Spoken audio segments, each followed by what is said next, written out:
Hey everyone, we've brought your Wednesday guest to Friday. Isn't that wonderful that she's willing to get around her busy schedule and give us all some time? Let's welcome Anna Kelly to the show. How you doing, Anna? I'm great today. How are you, Michael? Oh, I'm doing very well. It's so nice of you to realize how many people watch and follow you on this channel. So giving us some time on your Friday morning is greatly appreciated. Thank you. Thank you so much. So the first thing I want to talk about in our series of 3 videos might turn into a rant on my side. So I'll let you kind of make sure it doesn't get too preachy. But I'm seeing what I call negativity win today. Specifically, when I go out on YouTube and I look to kind of follow what others are doing, there's a couple of channels that probably are getting 40 to 50,000 views a day, and all they're preaching is darkness, negativity. The world is ending. It'll never be the same. And while I want to be realistic and realize we're in a bad time, we've been through bad times before, and this too shall pass. And I just want to tell people, unsubscribe, stop feeding your mind with that, because if that's all you're feeding your mind with, just go crawl inside your bed and, stick your head down. It's not helpful long term. Sure, understand risk, but it's not helping you. It's not helping your family. You're not getting better. You're not improving daily. And the only person it's helping, because negativity sells, blood sells, like they say in the newspaper industry, is the person creating the videos. So, 40,000 views, the guy's making $400 a day preaching negativity. And I just hate that. So Yeah. that's what I'm seeing. And I want to talk about first. Feeding your mind with negativity is not good, in my opinion. 100%. There's this, and I don't remember where it is, but it's a Proverbs. It says, whatever's like pure and true and noble and lovely, feed your mind with those things. And it's along the lines with what you're saying. I mean, you can see that there's negative things happening, and you can see that maybe there's some pain ahead, but you don't wallow in that, or it becomes despair. So Mhm. you can be aware. The question is, do you want to be aware and learn how to mitigate risks that might be coming and then tune it off? Or do you want to become obsessed? And Yeah. if you become obsessed with it, is going to mess with your mind and your emotions and your psyche, and it's going to get you in a negative rut that's really hard for people to get out of. So it's not that we want to say ignore the negative news, because as investors we have to be aware of the negatives, and we have to learn how to, where are the risks and how can I mitigate it? Not how is it going to stop me from living my life and how is it going to stop me from investing, but how can I mitigate it? Do I need to make some small pivots in case there's negative things coming? But what can I do today to remain positive and to do something positive and take steps that are positive for my family? And just ask yourself, what am I feeding my mind with? If you're feeding your mind with positive and helpful things that are going to help you to make wise choices, then that's what you need to be focused on. If you're focused on the world's falling apart, there's nothing we can do about it, it'll never be the same, then for you it won't be, because it's kind of like that mindset of whatever you think you can't, you're right. Whatever Yeah. you think you can, you're right. Something along those lines. And Yeah. if you think everything's negative, you're not going to have the motivation and desire, and drive and courage to take steps toward positive things, because you're just so consumed by the fear and the heaviness of what if. And Yeah. most of the time, those what if doom and glooms don't happen as badly as we think they're going to happen. Yeah, again, I watch a few of these just because I'm trying. I always watch them because I'm hoping somewhere in there, even if it's the end, they tell me what to do. Like, okay, if you believe X, Y, and Z are happening, and they're all horrible and they're cascading and they're like they've never happened before. But okay, sure, anything's possible. It's 2020 for after all. But they never say anything. They just want to scare you and then scare you some more and scare. I mean, why do you want to fill your cup with that stuff? If you're going Right. to tell me something bad is coming, and then you tell me how to mitigate it, and then more importantly for me as an investor, how to capitalize, that's Yeah. the magic of this. And I Right. go back to the 2008 crash. Real estate was falling. It was falling 5% a month in California. It was horrible. Yes, that was scary. And if you followed what I'm sure would have been the news cycle, then they're going to fall 5% a month forever and he'll never stop and blah, blah, blah. Yeah. People were watching that stuff and they weren't buying. So I was just going, wait a second. I've been watching my market for a decade at this point. I can buy this house for land value and there's a house on it and it rents for 1,100, what's the, I mean, sure, why, I'll buy as many as I can. And then of Right. course the cycle turns around and like 2 years later, people are like, oh, I missed the opportunity. I'm like, no kidding. You missed the opportunity. You were freaking, you were off in Never Never Land thinking this negativity wasn't going to stop. That's the beauty of cycles.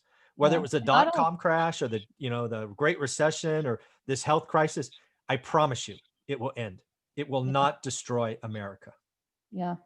And not only that, how many people went into bankruptcy and foreclosure because they thought they were upside down in a house that would never come back in value? Where if they Exactly. had just held on to their home, even though they knew it might not be worth what they paid for it, if they could still pay for it, and many of them could, Hmm. instead of selling, they would have ended up with a home value that's worth a lot more today and been able to weather the storm. So the negativity creates fear that in the average person causes them to make irrational decisions based on emotion Hmm. rather than, okay, where there's fear, there's opportunity. And that doesn't mean I'm a bad person and taking advantage of other people, Hmm. but it means where there's opportunity in the market for whatever reason, whatever got those values to come down and those people to sell. I'm going to be able to not live in fear, but to say, okay, there's an opportunity. How can I make the best of the situation and benefit myself without, purposely harming somebody else? Exactly. So this is something I just want people to hear. This is probably my third or fourth crisis since I've been an adult, Mhm. right? Which I consider, 18 because I got married at 19. So there we go.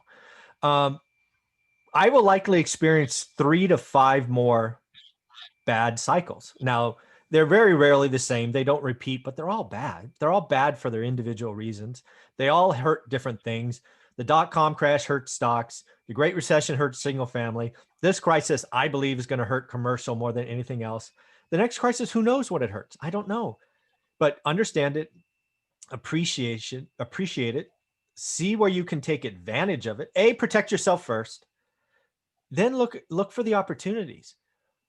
The greatest wealth generation of our time will probably be created in this crisis because some assets will be sold for nothing. I just heard about the second largest tower in Texas. I think it's Dallas. Might be, yeah, Plano, Dallas, whatever. Is going to go to foreclosure auction. I thought, wow, in Wow. Dallas, Texas, right? So somebody's taking a bath, right? But somebody will have something. Anybody think that Dallas, Texas isn't going to be booming for the next decade is crazy. So again, find the Right. opportunities, turn the Right. negativity out. I'm telling you, unsubscribe from those channels. If they're just preaching negativity and hate and yuck all day long, unsubscribe. You do not need to fill your mind. What's between your ears, very, very powerful. And if all you think is bad, that's all you're going to Absolutely. attract, bad. Absolutely. And it changes your countenance and it changes your perspective. What we feed our minds with does. And it's like my little kiddo. I just had a conversation with one of my kiddos yesterday who was down in the dumps and doom and gloom because this child didn't get what they wanted and something didn't go their way. And Mm. I said, you know what? And we'll talk about this a little later, I know today, but I said, joy is a choice. Joy is a choice.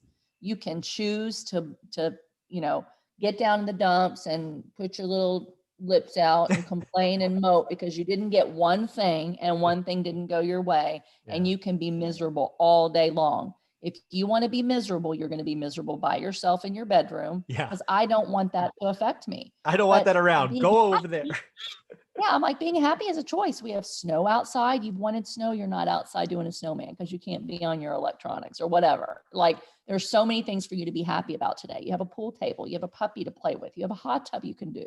You have to think about the things that are blessings that you're thankful for. And when you think about positive and thankful things, Yeah. you get your mind out of the dumps, then you can be a happy person.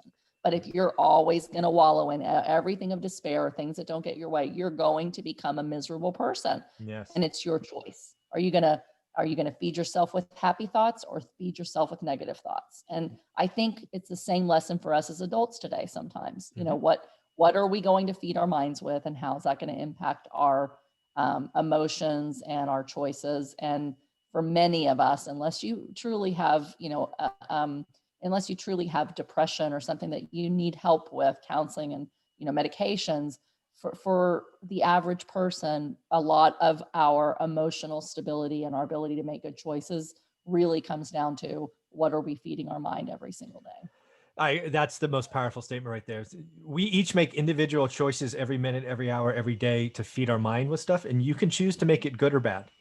So what I'm telling people today, the next 3 to 4 months are going to be tough. They probably will be the darkest days of this crisis. No question. I'm a realist. It's going to happen. But when we get to the light, it's going to be fantastic. And again, remember, the darkest times create the biggest opportunities, sharpest acts, whatever you want to call it. Do the work now.